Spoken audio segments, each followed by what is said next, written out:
ਸਤਿ ਸ਼੍ਰੀ ਅਕਾਲ। ਨਿਊਜ਼ 18 ਪੰਜਾਬ ਹਰਿਆਣਾ ਹਿਮਾਚਲ ਤੁਸੀਂ ਦੇਖ ਰਹੇ ਹੋ। ਗੌਰਵ ਸ਼ੁਕਲਾ ਮੈਂ ਹਾਂ ਤੁਹਾਡੇ ਨਾਲ ਤੇ ਇਸ ਬੁਲੇਟਿਨ ਦਾ ਆਗਾਜ਼ ਕਰਨ ਜਾ ਰਹੇ ਹਾਂ। ਸਭ ਤੋਂ ਪਹਿਲਾਂ ਖਬਰ ਲੁਧਿਆਣਾ ਤੋਂ।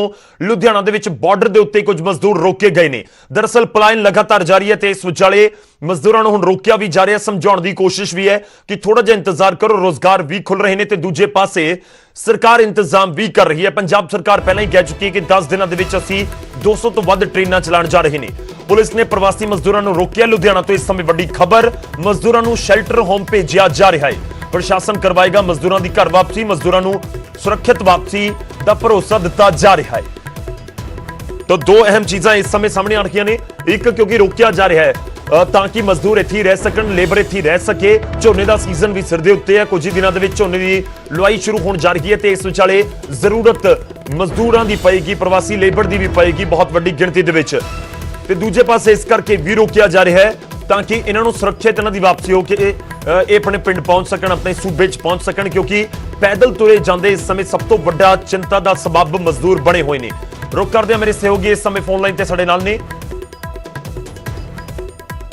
रोहित गौड़। रोहित दा रुख करेंगे। रोहित, की कुछ इस समय तुहाडे कोल जानकारी है कित्थे रोकिया जा रहा है, की कुछ इन्हां मजदूरां नूं भरोसा दिता जा रहा है? जी बिल्कुल गौरव, मैं तुहानूं दसना चाहूँगा कि लुधियाना दे विचों एक वड्डा तबका जिहड़ा प्रवासी मजदूरां दा वो लगातार घर वापसी कर रहा है। बेशक प्रशासन अपने तौर दे उत्ते इन्हां दी घर वापसी ट्रेनां दे राहीं करवा रहा है ते कुछ बसां दे राहीं करवा रहा है, पर ਜਿਹੜੇ प्रवासी मजदूर की तादाद ज़्यादा होने की वजह करके प्रवासी मजदूर पैदल ही घरां नूं वापसी कर रहे हैं। तो यह तस्वीरां असीं अपने न्यूज़ 18 दे उत्ते कल रात भी दिखाईयां सी और लगातार असीं दिखा भी रहे हैं।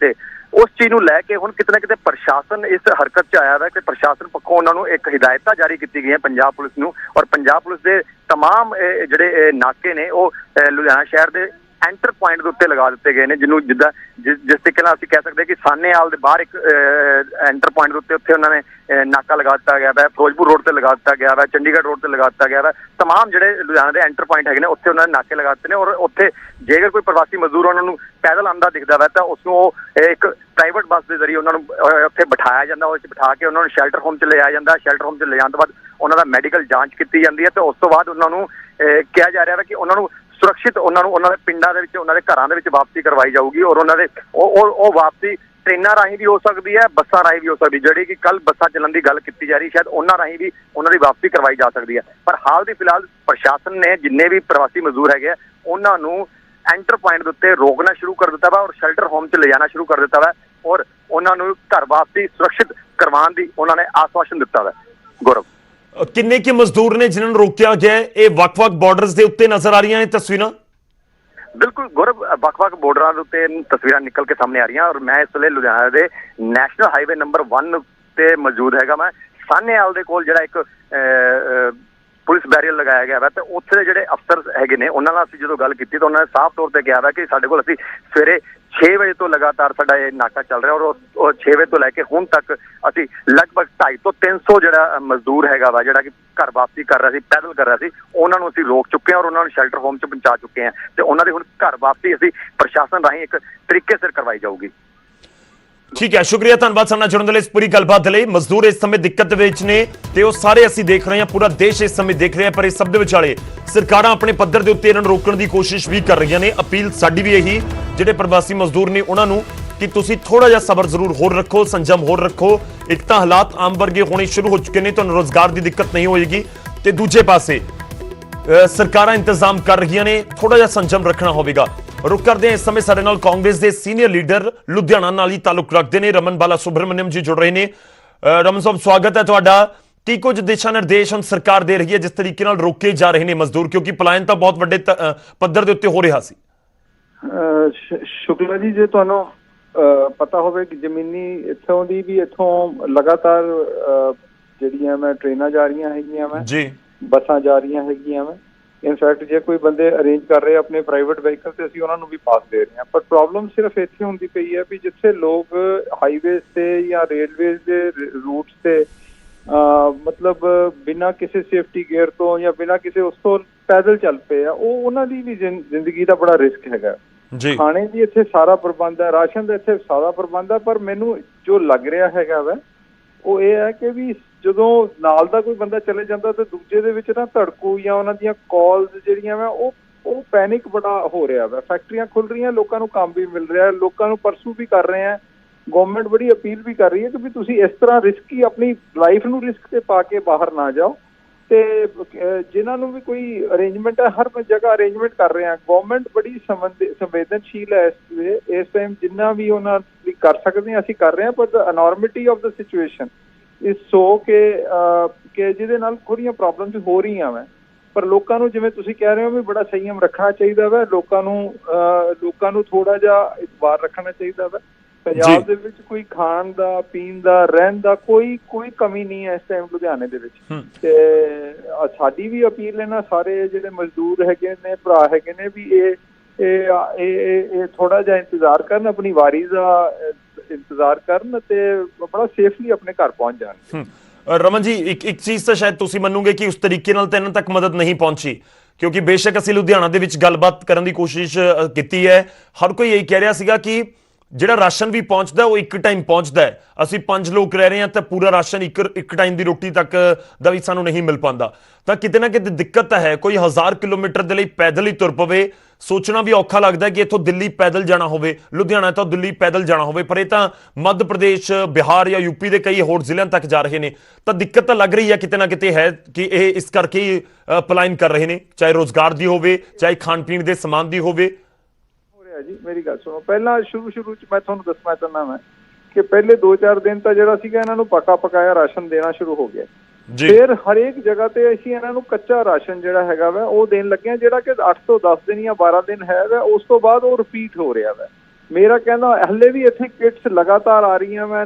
ਲਗਾਤਾਰ ਸੀਐਮ ਸਾਹਿਬ ਨੇ ਹੋਰ ਕਿਟਸ ਦਾ ਅਲਾਉ ਕਰਤਾ ਵਾ। ਮੈਂ ਕਹਿੰਦਾ ਕੋਈ ਪ੍ਰੋਬਲਮ ਹੈ ਹੀ ਨਹੀਂ ਹੈ।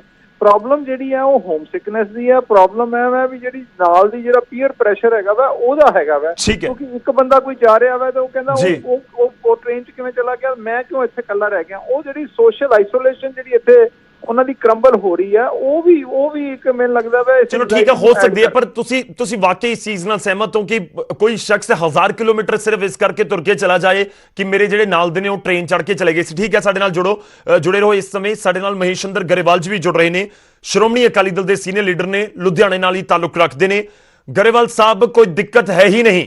ਕਾਂਗਰਸ ਦੇ ਲੀਡਰ ਇਹ ਕਹਿ ਰਹੇ ਨੇ ਕਿ ਇਸ ਸਮੇਂ ਦਿੱਕਤ ਇਹੀ ਹੈ ਕਿ ਮਜ਼ਦੂਰਾਂ ਨੂੰ ਲੱਗ ਰਿਹਾ ਕਿ ਉਹਨਾਂ ਦੇ ਸਾਥੀ ਚਲੇ ਗਏ ਤੇ ਇਸ ਕਰਕੇ ਇੱਕ ਅੰਦਰੋਂ ਹੋ ਜਾਂਦਾ ਕਿ ਅਸੀਂ ਵੀ ਚਲੀਏ ਘਰ ਨੂੰ, ਇਸ ਕਰਕੇ ਹੀ ਪੈਦਲ ਪਲਾਇਨ ਕਰ ਰਹੇ ਨੇ। ਉਹ ਕਹਿ ਰਹੇ ਨੇ ਦਿੱਕਤ ਕੋਈ ਹੈ ਹੀ ਨਹੀਂ ਇਸ ਸਮੇਂ।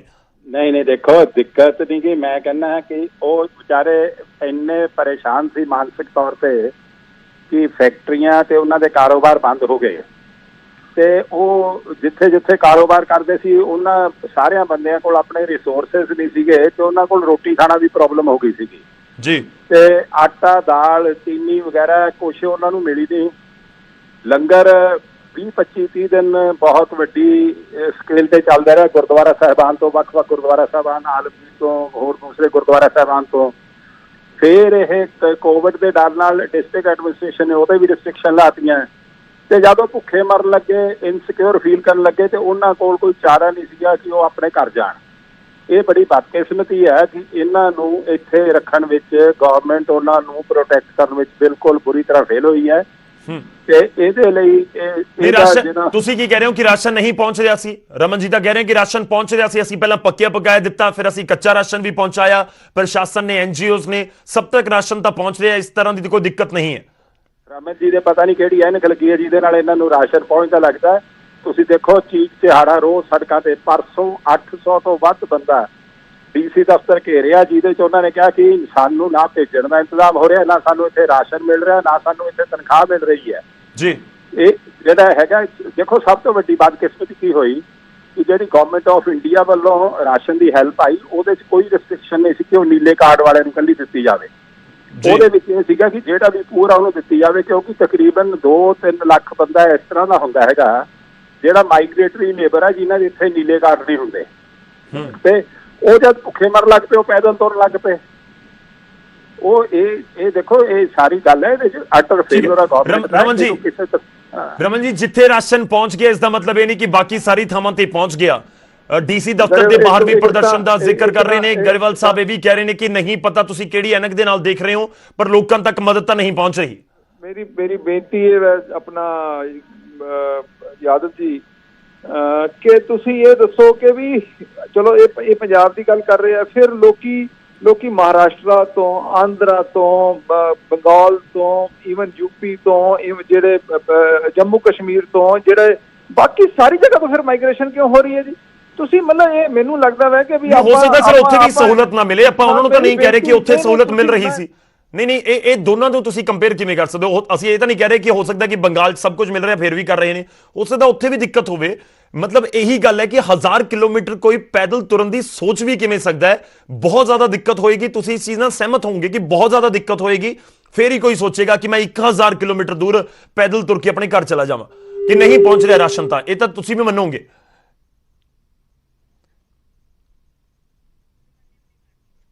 ਲੱਗ ਰਿਹਾ ਸਾਡਾ ਸੰਪਰਕ ਟੁੱਟਿਆ ਹੈ। ਰਮਨ ਜੀ ਦੇ ਨਾਲ ਕੋਸ਼ਿਸ਼ ਕਰਾਂਗੇ ਇੱਕ ਵਾਰ ਫਿਰ ਤੋਂ ਗੱਲਬਾਤ ਕਰਨ ਦੀ। ਗਰੇਵਾਲ ਸਾਹਿਬ ਉਹ ਜ਼ਿਕਰ ਕਰ ਰਹੇ ਨੇ ਕਿ ਹੋਰ ਸਟੇਟਸ ਤੋਂ ਵੀ ਤਾਂ ਆ ਰਹੇ ਨੇ ਲੋਕ, ਚਾਹੇ ਉਹ ਯੂਪੀ ਤੋਂ, ਜੰਮੂ ਕਸ਼ਮੀਰ ਤੋਂ ਹੋਣ ਜਾਂ ਫਿਰ ਬੰਗਾਲ ਤੋਂ ਹੋਣ, ਮਹਾਰਾਸ਼ਟਰ ਤੋਂ ਹੋਣ। ਦੇਖੋ, ਮੈਂ ਤੁਹਾਡੇ ਪ੍ਰੋਗਰਾਮ 'ਚ ਅੱਗੇ ਵੀ ਕਿਹਾ ਸੀ, 2 ਝੀਲਾਂ ਵਿੱਚ ਗਵਰਨਮੈਂਟ ਬੜੀ ਫੇਲ ਹੋਈ। ਇੱਕ ਤਾਂ ਜਦ ਇਹ COVID-19 ਸਟਾਰਟ ਹੋਇਆ, ਇੱਕ ਪੈਨਿਕ ਕ੍ਰੀਏਟ ਕੀਤਾ ਗਿਆ ਤੇ ਇੱਕ ਮੈਸੇਜ ਪਰਸੈਪਸ਼ਨ ਇਹ ਦਿੱਤੀ ਗਈ ਗਵਰਨਮੈਂਟ ਵੱਲੋਂ ਵੀ ਕਿ ਇਹ ਜਿਹਨੂੰ ਹੋ ਗਿਆ ਉਹਦਾ ਮਤਲਬ ਮਰਨਾ ਉਹਦਾ ਜ਼ਰੂਰੀ ਹੈ। ਉਸ ਪਰਸੈਪਸ਼ਨ ਨੇ ਇੱਕ ਫੀਅਰ ਸਾਈਕੋਸਿਸ ਵੀ ਮਨ 'ਚ ਪੈਦਾ ਕਰ ਦਿੱਤਾ। ਇੱਕ ਫੀਅਰ ਸਾਈਕੋਸਿਸ ਪਲੱਸ ਸਿਰ ਤੋਂ ਜਿਹੜੇ ਕਮਰਿਆਂ ਦਾ ਕਿਰਾਇਆ ਦੇਣ ਨੂੰ ਪੈਸੇ ਨਾ, ਖਾਣ ਨੂੰ ਰੋਟੀ ਨਾ, ਮਿਲਣ ਨੂੰ ਤਨਖਾਹ ਨਾ, ਕਰਨ ਨੂੰ ਕੰਮ ਕੋਈ ਨਾ। ਮੈਂ ਤੁਹਾਡੀ ਨਾਲ ਬਿਲਕੁਲ ਗੱਲ ਸਹਿਮਤ ਹਾਂ ਕਿ ਤੁਸੀਂ ਆਹ ਵੀਡੀਓ ਜਿਹੜੀ ਵਾਇਰਲ ਹੋਈ, ਜਿਹਦੇ ਤੋਂ ਬਾਅਦ ਨੈਸ਼ਨਲ ਹਿਊਮਨ ਰਾਈਟਸ ਕਮਿਸ਼ਨ ਨੂੰ ਵੀ ਇੰਟਰਵੀਨ ਕਰਨਾ ਪਿਆ ਜੀ। ਇੱਕ ਗਰੀਬ ਔਰਤ ਨੂੰ ਆਪਣੇ ਟੈਚੀ ਦੇ ਉੱਪਰ ਬੱਚਾ ਸਵਾ ਕੇ ਤੇ ਉਹਨੂੰ ਰੱਸੀ ਨਾਲ ਫੜ ਕੇ ਖਿੱਚ ਕੇ ਲਿਜਾਣਾ ਪਿਆ। ਦੱਸੋ, ਇੰਨੀ ਗਰਮੀ ਵਿੱਚ ਇਹ ਕੰਮ ਸੌਖੇ ਨੇ? ਜਿੰਨਾ ਚਿਰ ਬੰਦੇ ਦੇ ਸਿਰੋਂ ਪਾਣੀ ਨਹੀਂ ਟੱਪਦਾ ਉਦੋਂ ਬਿਨਾਂ ਇਹੋ ਜਿਹੇ ਸਟੈਪ ਨਹੀਂ ਲੈਂਦਾ। ਇਹਦੇ ਵਿੱਚ ਗਵਰਨਮੈਂਟ ਨੂੰ ਆਪਣਾ ਫੇਲਰ ਐਡਮਿਟ ਕਰ ਲੈਣਾ ਚਾਹੀਦਾ ਹੈ। ਇਹ ਦੇਖੋ, ਗੱਲਾਂ ਹੋ ਜਾਂਦੀਆਂ ਨੇ, ਗਲਤੀਆਂ ਹੋ ਜਾਂਦੀਆਂ ਨੇ, ਉਹ ਗਲਤੀ ਨੂੰ ਜਸਟੀਫਾਈ ਕਰਨ ਦੀ ਕੋਈ ਲੋੜ ਨਹੀਂ। ਠੀਕ ਹੈ ਗਰੇਵਾਲ ਸਾਹਿਬ, ਬਹੁਤ ਬਹੁਤ ਧੰਨਵਾਦ ਸਾਡੇ ਨਾਲ ਜੁੜਨ ਦੇ ਲਈ, ਇਸ ਪੂਰੀ ਗੱਲਬਾਤ ਦੇ ਲਈ। ਰਮਨ ਜੀ ਦੇ ਨਾਲ ਸਾਡਾ ਸੰਪਰਕ ਟੁੱਟਿਆ ਸੀ, ਅਸੀਂ ਚਾਹ ਰਹੇ ਸੀ ਕਿ ਹੋਰ ਗੱਲਬਾਤ ਹੋ ਸਕੇ ਉਹਨਾਂ ਦੇ ਨਾਲ। ਸ਼ੁਕਰੀਆ ਰਮਨ ਜੀ ਤੁਹਾਡਾ ਵੀ ਸਾਡੇ ਨਾਲ ਜੁੜਨ ਦੇ ਲਈ, ਇਸ ਪੂਰੀ ਗੱਲਬਾਤ ਦੇ ਲਈ। ਦੇਖੋ, ਇਸ ਸਮੇਂ ਦਿੱਕਤ ਤਾਂ ਲਾਜ਼ਮੀ ਤੌਰ ਤੇ ਨਜ਼ਰ ਆਉਂਦੀ ਹੈ ਕਿ ਜੇਕਰ ਦਿੱਕਤ ਨਾ ਹੋਏ ਤਾਂ ਕੋਈ ਕੀ ਦੂਸਰੇ ਨੂੰ ਦੇਖ ਕੇ 1000 ਕਿਲੋਮੀਟਰ ਪੈਦਲ ਦੇ ਲਈ ਆਪਣੇ ਘਰ ਲਈ ਨਿਕਲ ਸਕਦਾ ਹੈ? ਸਵਾਲ ਬਹੁਤ ਸਾਰੇ ਨੇ। ਇਹ ਤਸਵੀਰਾਂ ਪੂਰਾ ਦੇਸ਼, ਇਸ ਸਮੇਂ ਪੂਰੀ ਦੁਨੀਆ ਦੇਖ ਰਹੀ ਹੈ ਕਿ ਕਿਸ ਤਰੀਕੇ ਨਾਲ ਹਿਜਰਤ ਕੀਤੀ ਹੈ, ਪਲਾਇਨ ਕੀਤਾ ਹੈ ਜਿਹੜੇ ਮਜ਼ਦੂਰ ਵਰਗ ਹੈ ਉਸ ਦੇ ਵੱਲੋਂ। ਤਾਂ ਸਵਾਲ ਇਹ ਹੈ ਕਿ ਆਖਿਰ ਕਿਉਂ ਇਸ ਤਰੀਕੇ ਨਾਲ ਆਪਣੇ ਘਰਾਂ ਨੂੰ ਵਾਪਸ ਜਾ ਰਹੇ ਨੇ? ਜੇਕਰ ਇਹਨਾਂ ਨੂੰ ਇੱਥੇ ਸਹੂਲਤਾਂ ਮਿਲਣ ਤਾਂ ਕੋਈ ਕਿਉਂ ਇੱਥੋਂ ਛੱਡ ਕੇ ਆਪਣੇ ਘਰਾਂ ਨੂੰ ਵਾਪਸ ਜਾਵੇ, ਉਹ ਵੀ ਪੈਦਲ, ਜਦੋਂ ਕਿਤੇ ਜਾਣ ਦੀ ਫਿਲਹਾਲ ਕੋਈ ਸਾਧਨ ਨਹੀਂ ਹੈ, ਕੋਈ ਸਹੂਲਤ ਨਹੀਂ। ਖਬਰ ਯਮੁਨਾਨਗਰ ਤੋਂ ਲਵਾਂਗੇ, ਜਿੱਥੇ ਮਜ਼ਦੂਰਾਂ ਤੇ ਪੁਲਿਸ ਦੇ ਵੱਲੋਂ ਲਾਠੀ ਚਾਰਜ ਕਰ ਦਿੱਤਾ ਗਿਆ। ਇਸ ਸਮੇਂ ਦੇਸ਼ ਦੇ ਵਿੱਚ ਹਾਲਾਤ ਦੇਖੋ ਕੀ ਨੇ। ਕੋਈ ਪੈਦਲ ਆਪਣੇ ਘਰ ਜਾਣਾ ਚਾਹੁੰਦਾ ਹੈ, ਕੋਈ ਪਹੁੰਚ ਰਿਹਾ ਆਪਣੇ ਸੂਬੇ ਤੱਕ ਤਾਂ ਉਹਨੂੰ ਸੂਬੇ ਦੇ ਵਿੱਚ ਐਂਟਰ ਨਹੀਂ ਹੋਣ ਦਿੱਤਾ ਜਾ ਰਿਹਾ। ਮਜ਼ਦੂਰਾਂ ਨੇ ਨੈਸ਼ਨਲ ਹਾਈਵੇ ਜਾਮ ਕੀਤਾ ਸੀ ਤੇ ਪੁਲਿਸ ਨੇ ਫਿਰ ਲਾਠੀ ਚਾਰਜ ਕਰ ਦਿੱਤਾ ਤੇ ਨੈਸ਼ਨਲ ਹਾਈਵੇ ਨੂੰ ਖੁਲਵਾ ਦਿੱਤਾ। ਪੁਲਿਸ ਤੇ ਪ੍ਰਵਾਸੀ ਮਜ਼ਦੂਰਾਂ ਦੇ ਵਿਚਾਲੇ ਤਿੱਖੀ ਬਹਿਸ ਹੋਈ ਹੈ। ਖੇਤਾਂ ਦੇ ਵੱਲ ਦੌੜੇ ਪ੍ਰਵਾਸੀ ਮਜ਼ਦੂਰ, ਉਸਦੀਆਂ ਵੀ ਤਸਵੀਰਾਂ ਸਾਹਮਣੇ ਆਈਆਂ ਨੇ ਤੇ ਭੱਜ ਦੌੜ ਦੌਰਾਨ ਮਜ਼ਦੂਰਾਂ ਦਾ ਸਮਾਨ ਵੀ ਖਿੰਡ ਗਿਆ। ਪਤਾ ਨਹੀਂ ਕਿਹੜੀਆਂ ਗੱਡੀਆਂ ਇੱਥੋਂ ਪੁਲਿਸ ਨੇ ਨਿਕਲਵਾਉਣੀਆਂ ਸੀ, ਕਿਹੜੀਆਂ ਨਿਕਲਵਾਉਣੀਆਂ ਸੀ ਗੱਡੀਆਂ। ਆਖਿਰ ਕਿਉਂ ਇਸ ਤਰੀਕੇ ਨਾਲ ਲਾਠੀ ਚਾਰਜ ਕਰ ਦਿੱਤਾ ਗਿਆ? ਇਹ ਵੱਖ-ਵੱਖ ਸਟੇਟਸ ਤੋਂ ਹੁੰਦੇ ਹੋਏ ਲੋਕ ਪਹੁੰਚੇ ਨੇ ਜੋ ਐਂਟਰ ਹੋਣਾ ਚਾਹੁੰਦੇ ਸੀ ਯੂਪੀ ਦੇ ਵਿੱਚ। ਹਰਿਆਣਾ ਦੇ ਬਾਰਡਰ ਦੇ ਉੱਤੇ ਜਾ ਕੇ ਉੱਥੇ ਜਾਮ ਲਗਾ ਦਿੱਤਾ ਗਿਆ ਮਜ਼ਦੂਰਾਂ ਤੇ, ਫਿਰ ਲਾਠੀ ਚਾਰਜ ਵੀ ਕਰ ਦਿੱਤਾ ਗਿਆ ਤੇ ਇਸ ਵਿਚਾਲੇ ਮਜ਼ਦੂਰਾਂ ਨੂੰ ਖਦੇੜ ਦਿੱਤਾ ਗਿਆ ਤਾਂ ਮਜ਼ਦੂਰ ਭੱਜੇ, ਖੇਤਾਂ ਦੇ ਵਿੱਚ ਵੜ ਗਏ। ਜਿਹੜੇ 100-100 ਕਿਲੋਮੀਟਰ ਤੋਂ 200-200 ਕਿਲੋਮੀਟਰ ਤੋਂ ਆਪਣਾ ਬਚਿਆ ਖੁਚਿਆ ਸਮਾਨ ਸਿਰ ਦੇ ਉੱਤੇ ਢੋ ਕੇ ਇੱਥੇ ਤੱਕ ਪਹੁੰਚੇ ਸੀ, ਉਹਨਾਂ ਦਾ ਸਮਾਨ ਵੀ ਖਿੰਡ ਗਿਆ। ਦੇਖੋ ਹਾਲ ਕੀ ਹੈ ਇਸ ਸਮੇਂ। ਸਰਕਾਰਾਂ ਨੂੰ ਸਵਾਲ ਹੈ ਕਿ ਜੇਕਰ ਤੁਸੀਂ ਨਹੀਂ ਪਹੁੰਚਾ ਸਕਦੇ, ਸਹੂਲਤਾਂ ਨਹੀਂ ਦੇ ਸਕਦੇ ਤਾਂ ਘੱਟੋ ਘੱਟ ਲਾਠੀਆਂ ਤਾਂ ਨਾ ਮਾਰੋ। ਤਾਂ ਪੁਲਿਸ ਨੇ ਬਲ ਪ੍ਰਯੋਗ ਕਰਕੇ ਹਾਈਵੇ ਨੂੰ ਖੁਲਵਾਇਆ। ਯਮੁਨਾਨਗਰ ਦੀਆਂ ਇਹ ਤਸਵੀਰਾਂ ਅਸੀਂ ਤੁਹਾਨੂੰ ਦਿਖਾ ਰਹੇ ਹਾਂ। ਪੁਲਿਸ ਦੇ ਕੋਲ ਆਪਣੇ ਤਰਕ ਹੋ ਸਕਦੇ ਨੇ, ਸਟੇਟ ਗਵਰਨਮੈਂਟ ਦੇ ਆਰਡਰ ਹੋ ਸਕਦੇ ਨੇ, ਪਰ ਦੂਜੇ ਪਾਸੇ ਸਵਾਲ ਬਹੁਤ ਸਾਰੇ ਨੇ ਕਿ ਇਹਨਾਂ ਲੋਕਾਂ ਦਾ ਕਸੂਰ ਕੀ ਹੈ ਕਿ ਆਪਣੇ ਘਰ ਜਾਣਾ ਚਾਹੁੰਦੇ ਨੇ, ਇਹਨਾਂ ਦੇ ਕੋਲ ਰੋਜ਼ਗਾਰ ਨਹੀਂ ਹੈ, ਘਰ ਜਾ ਕੇ ਘੱਟੋ ਘੱਟ ਖੇਤੀ ਕਰਨ ਜਾਂ ਹੋਰ ਕੋਈ ਕੰਮ ਕਰਕੇ ਆਪਣਾ ਪਰਿਵਾਰ ਜਾਂ ਖੁਦ ਦਾ ਢਿੱਡ ਪਾਲਣਾ ਚਾਹੁੰਦੇ ਨੇ। ਤੇ ਯਮੁਨਾਨਗਰ ਦੀਆਂ ਤਸਵੀਰਾਂ ਨਿਕਲ ਕੇ ਆਈਆਂ ਜਿੱਥੇ ਹੰਗਾਮਾ ਹੋ ਗਿਆ। ਮਜ਼ਦੂਰ ਉੱਥੇ ਪਹੁੰਚੇ ਸੀ, ਉਹਨਾਂ ਨੂੰ ਰੋਕਿਆ ਗਿਆ, ਨੈਸ਼ਨਲ ਹਾਈਵੇ ਉਹਨਾਂ ਨੇ ਜਾਮ ਕਰ ਦਿੱਤਾ ਤੇ ਫਿਰ ਪੁਲਿਸ ਨੂੰ ਕੁਝ ਨਹੀਂ ਸੁੱਝੀ ਤਾਂ ਲਾਠੀਆਂ ਵਰਾਉਣੀਆਂ ਸ਼ੁਰੂ ਕਰ ਦਿੱਤੀਆਂ। ਕਿਵੇਂ ਭੱਜ ਦੌੜ ਮਚ ਗਈ ਉੱਥੇ, ਇਹ ਸਭ ਕੁਝ ਤਸਵੀਰਾਂ ਬਿਆਨ ਕਰ ਗਈਆਂ ਨੇ। देखिए, छोटे मोटे इश्यूज होते रहते हैं कई बार काफ़ी, क्योंकि टेंशन है, सब लोग चाहते हैं अपना घर जाएं, तो कई बार उससे कुछ गर्मा गर्मी हो जाती है। थोड़ा सा आज सामने आया था, लेकिन उनको फिर समझा बुझा के हमने वापस शेल्टर होम में अंदर कर दिया। करते हैं, जनता को प्रशासन सेवा करते हैं, जनता को मार के देखो क्या हाल कर दिया है। आजकल बताइए हम कैसे हम लोग रहते, कैसे जिएगा। बहुत दूर से जा रहे थे खाने 1400-1500 किलोमीटर चल करके पैदल चल रहे थे। दिखाना जरा गाँव देखिए बुरा हाल कर दिया। कितनी देर हमको ये मारा पूरा मार देखिए, ये देखिए जितने इधर मारा बहुत देखे इसमें मारा हुआ है। हम लोगों को कहा किसने मारा आपको? पुलिस ने मारा है मुझे। सर हम लोग जा रहे हैं बंदे तो पुलिस वाले रुक रहे हैं, ठीक है। अगर नहीं जाने देना तो आप किसी को नहीं जाने दीजिए। हमारे बंदे बता रहे हैं कि सहारनपुर से वापस लाते हैं, पुलिस वाले प्यार से बोलते हैं बेटे बैठ जाओ, आके इधर छोड़ देते हैं। ऐसे थोड़ा ना चलता है। खाने के लिए हम लोग को नहीं है, 2:30 बजे खाना आया है, बताइए। बहुत डिलीवरी पेशेंट भी है, किसी के पास छोटे बच्चे हैं, साले के पास दूध नहीं है पीने के लिए, बताइए ऐसे कैसे चलेगा? सब भूखे मर रहे हैं जी। इतने पानी में बंदे गए हैं यमुना नदी पार करके, फिर भी पुलिस वाले मार के भागा। प्रशासन अपने आप को समझते क्या है बताइए? और हम लोग जब वहाँ गए थे, हम पंजाब से आ रहे हैं, वहाँ स्कूल में जब गए थे वहाँ वो लोग कहते हैं कि बिहारी तुम लोग कीड़ा मकोड़ा हो, लालू नीतीश को वोट दोगे। ऐसे थोड़ा होता है सर।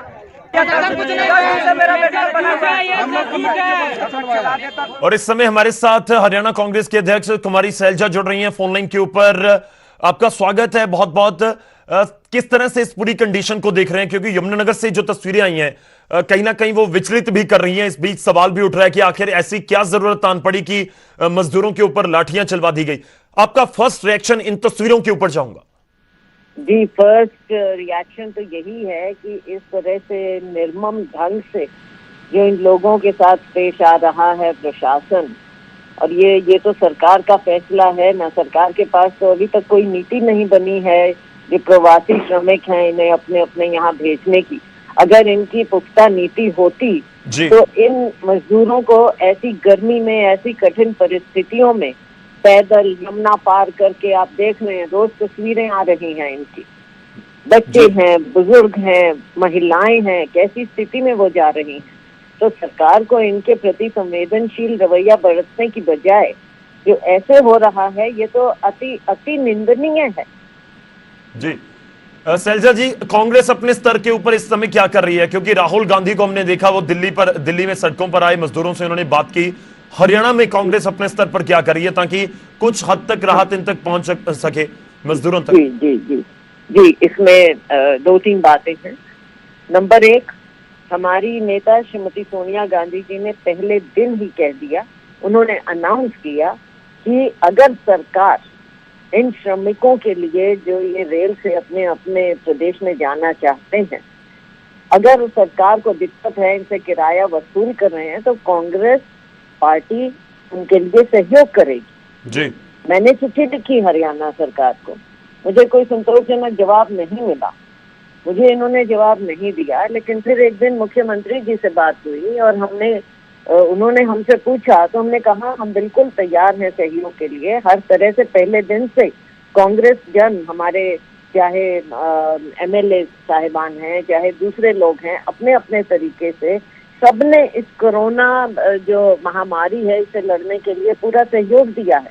आज के दिन भी हमारे लोग, कांग्रेस पार्टी के लोग जमीनी स्तर पर मदद कर रहे हैं, चाहे वो हमारे प्रवासी श्रमिक हो, चाहे हमारे यहाँ के जरूरतमंद लोग हों, हरियाणा के जरूरतमंद लोग हैं, उनकी पूरी मदद कांग्रेस पार्टी, कांग्रेस जन कर रहे हैं, जमीन पर कर रहे हैं। सरकार के सामने आप क्या रख रही हैं मांग अपनी?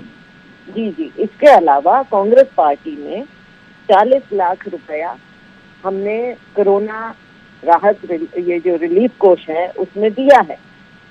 और मैंने बार हरियाणा सरकार से पूछा कि आप कृपया हमें ब्यौरा दीजिए कि कितनी ट्रेन जा रही हैं, कितनी गई हैं, कहाँ से गई हैं, कहाँ से जा रही हैं और कहाँ तक पहुँचेंगी, और कितने श्रमिक, प्रवासी श्रमिक इसमें गए हैं। आज तक मुझे ब्यौरा नहीं दिया गया है, इन्होंने हमें ब्यौरा मुहैया नहीं कराया है।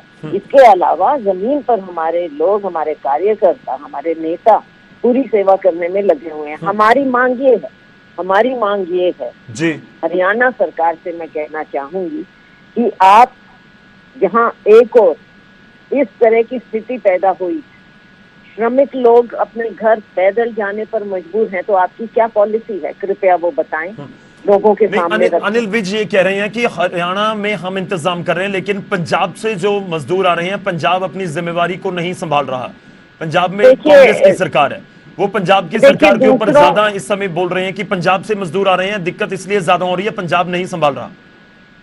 नहीं, आप ये देखिए ना, यमुनानगर पंजाब से वो कैसे पहुंचे हैं पता नहीं है।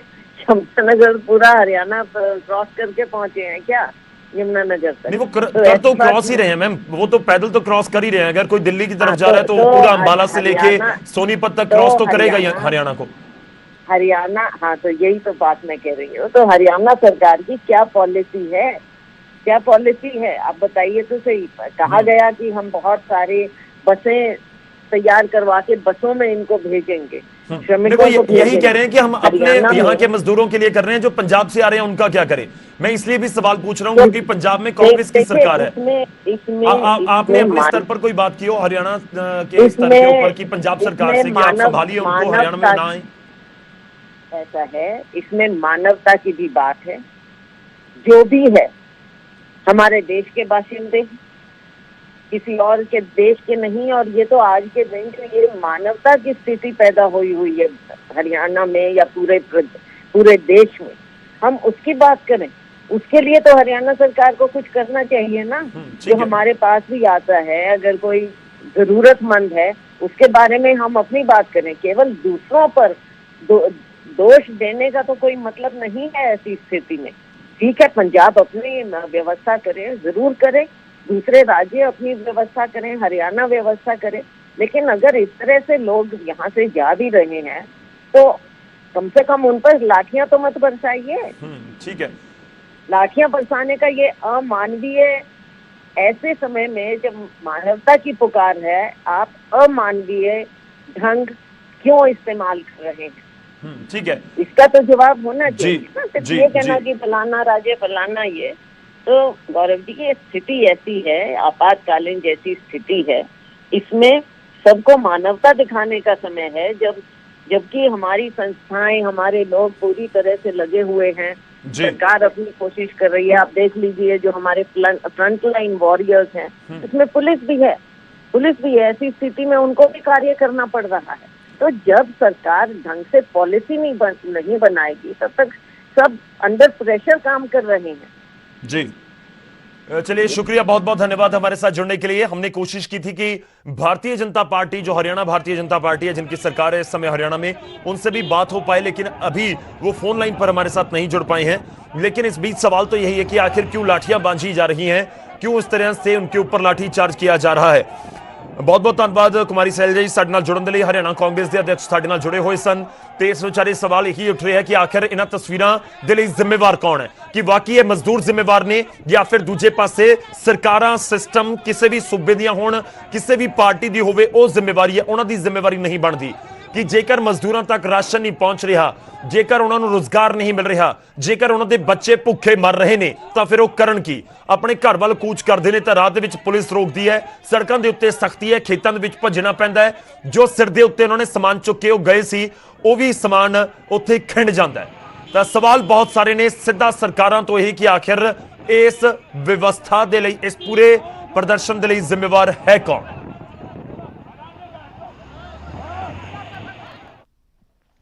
अगे बढ़ते खबर लुधियाना तो लवांगे। सूबे दे विच कोरोना दा कहर नहीं घट रहा, लगातार मामले सामने आ रहे हैं। बेशक रफ्तार पिछले कुछ दिनों के घट जरूर हुई होवे। लुधियाना दे विच 6 नवे मामले सामने आए हैं। 2 RPF मुलाजम भी मरीजों के शामिल ने।